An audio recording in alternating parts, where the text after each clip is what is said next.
Hello beautiful people, nizere kumeze neza guhaye ikaze cyane. Uyu munsi ndabagezaho inkuru idasanzwe y'ubukwe bw'akataraboneka buherutse kubera i Venice mu Butaliyani mu cyumweru gishize. Ni inkuru y'ubukwe bw'umugabo w'umuherwe ku isi azwi cyane mu bucuruzi, ni Jeff Bezos, umuherwe washinze Amazon hamwe n'umukunzi we w'umunyamakuru Lauren Sanchez. Bwari ubukwe busa neza, abantu basabanye, aho unyuze hose ubona ko urukundo ruri imbere. Ikaze kora subscribe niba utarayikora kugira ngo ujye ubona amakuru nk'aya kandi ku gihe. Ubundi Jeff Bezos ni izina rizwi cyane mu bucuruzi mu isi y'ikoranabuhanga. Uyu mugabo yavutse mu 1964, bivuze ko afite imyaka 64 y'amavuko. Uyu munsi niwe washinze urubuga Amazon, n'urubuga rwahinduye uko isi igura ikanagurisha muri rusange. Uyu munsi rero umutungo we barirwa hejuru ya miliyari 200 z'amadolari y'Amerika, n'akayabo k'amafaranga ugerageje kuyashyira mu mafaranga y'u Rwanda. Ni nawe kandi washinze Blue Origin, uruganda rukora indege zijya mu isanzure. Ubu rero akaba yibereyeho ari mu mahoro yidegembye, ariko n'ubundi ntibimuza ko munsi ku wundi akomeza gukora ibikorwa bitandukanye by'ubugiraneza. Ubundi mbere Jeff Bezos yari yarashakanye na Mackenzie Scott. Uyu ni umugore w'umwanditsi, umunyabwenge cyane, akaba kandi n'umufatanyabikorwa we wa mbere ukomeye. Bafatanije no kubaka ikigo Amazon bwa mbere ku ikubitiro. Aba rero bamaze imyaka 25 babana nk'umugore n'umugabo, ariko n'ubundi nk'uko urukundo rugira inzira nyinshi, urwabo rwaje kurangira batandukana mu mwaka wa 2019 ku neza. Ntibabanye nabi nyuma yaho, ndetse bakomeje kujya bubahana, bahana icyubahiro mu bihe bitandukanye. Nyuma gato yuko batandukanye mu mwaka wa 2020, Jeff Bezos yahuye na Lauren Sanchez, ni umukobwa mwiza cyane, umunyamakuru, akaba kandi n'umujyanama mu bijyanye n'itumanaho, kandi akaba afite n'igikundiro kubera ko ni umukobwa ukunzwe n'abantu benshi cyane, arazwi cyane. Uyu Lauren Sanchez w'imyaka 37 y'amavuko, uretse kuba mwiza ku maso, ariko bavuga ko ari na mwiza ku mutima. Byumvikane neza ko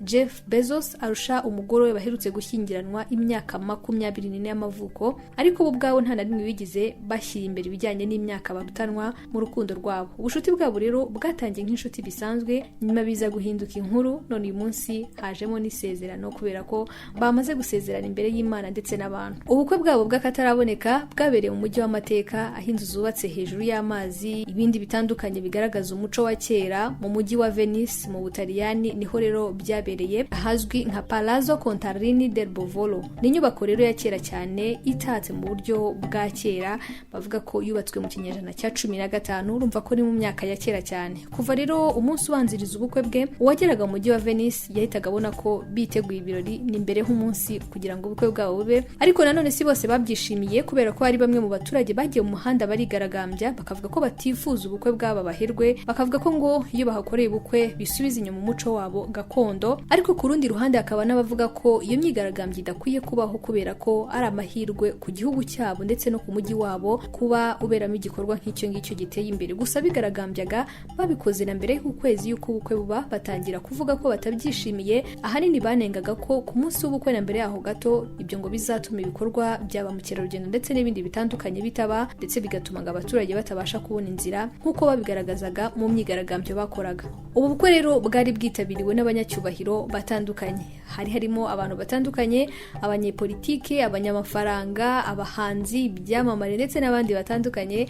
Aho nakubwiramo nka Elon Musk. Uyu nguyu ni umucuruzi, akaba umushoramari ukomeye cyane, avugwa cyane muri Leta Zunze Ubumwe za Amerika, ariko akaba afite inkomoko muri Afurika y'Epfo.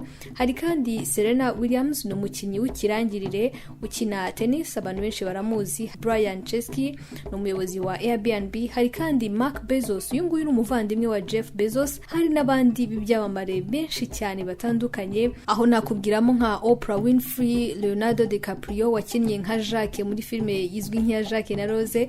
Harimo kandi Kim Kardashian, harazwi cyane. Hari kandi Bill Gates, undi munyamafaranga, Tom Brady ndetse n'abandi benshi batandukanye bari bitabiriye ubukwe bwa Jeff Bezos. Harimo abanyemari, abahanzi, ibyamamare bitandukanye mu nzego zitandukanye. Abo rero unabarebye ubona ko bari bambaye imyenda myiza cyane, basa neza, ndetse birumvikana ko hari n'abahanga mu by'imideri. urumva ko bari baserutse biteguye kwambara ndetse no gusa neza mu birori bya Jeff Bezos ndetse n'umukunzi we. Nyuma ikindi cyagaragaye nuko mu birori byakurikiyeho harimo indirimbo zizwi nka Vivaldi, n'indirimbo ubundi zijya zicurangwa mu buryo bwa gakondo. Icyo gihe rero muri ubwo bukwe zikaba zaracurangwaga na orchestra ya Venice hariya mu Butaliyani, guhera ku myambarire, impumuro, imitegurire, ibiribwa ndetse n'ibinyobwa byose wabonaga ko biri mu rwego rwo hejuru, ku buryo inkombe z'amazi hose hari hakikijwe n'indabo, hari ibikorwa by'ubugeni, ubona ko ubukwe bwateguwe neza. Blue Origin, sosiyete ya Jeff Bezos, hari abaturage bamwe rero bemeye ko ubukwe bwazamuye ubukungu bw'ako gace kubera ko ari ubukwe bavuga ko bwagiyemo amamiliyoni menshi. Hari raporo yerekanye ko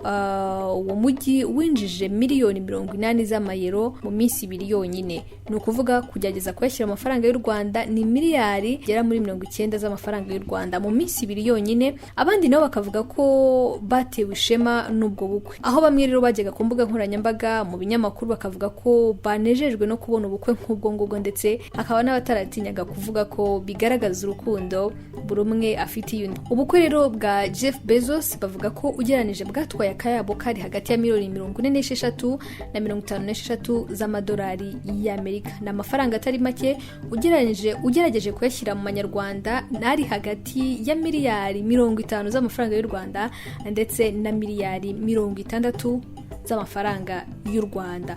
Muri ubu bukwe kandi ababwitabiriye bitewe n'uko ari abantu bakomeye bari barakodesheje za hoteli nziza zose ziri mu Butaliyani, uhereye hari i Venice aho ubukwe bwabereye, bakodesha amato yose, ndetse umunsi w'ibirori byasaga nkaho ubuzima bundi busanzwe bwahagaze bitewe n'ibyabaga, ndetse umutekano wari wakajijwe kugira ngo abitabire ubukwe bwabo babe batekanye. Ibyo rero byatumye nk'inzira zo mu mazi zifungwa, imihanda imwe n'imwe, ndetse bitewe n'uko hari aho wasangaga hoteli yose barayikodesheje n'inzira ziganayo ugasanga zafunzwe. Bamwe bashingiye kuri ibyo bakavuga ko bwari ubukwe bw'ikinyejana bubaye, kuko nta bundi nk'ubwo bwaherukaga kubaho mu bihe bya vuba. Ntibizwi niba hari umunyarwanda cyangwa undi ufite inkomoko muri Afurika waba waritabiriye ubu bukwe, bitewe n'uko amalisiti y'ibyamamare ndetse n'abandi bakomeye babwitabiriye nta n'umwe mu bo tuvuze ruguru wagaragayemo. Icyakora birashoboka cyane nanone kuko hari abandi benshi babwitabiriye ariko imyirondoro yabo ikaba yaragizwe ibanga.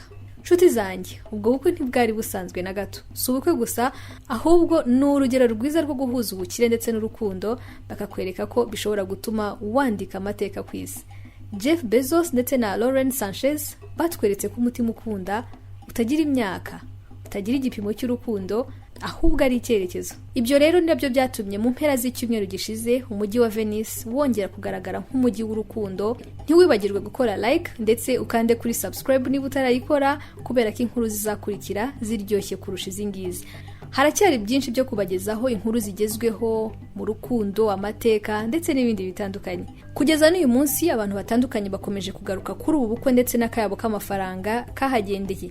Hari abavuga ko bikwiye kutanga utwawe twose ngo ukunde wishime ugire ibirori, ariko hakaba n'abavuga ko bitari bikwiye ko ahubwo ari ugusesagura. Igitekerezo cyawe ni ikihe? Nitwa Denise Mbabazi Mpambara, naho utaha.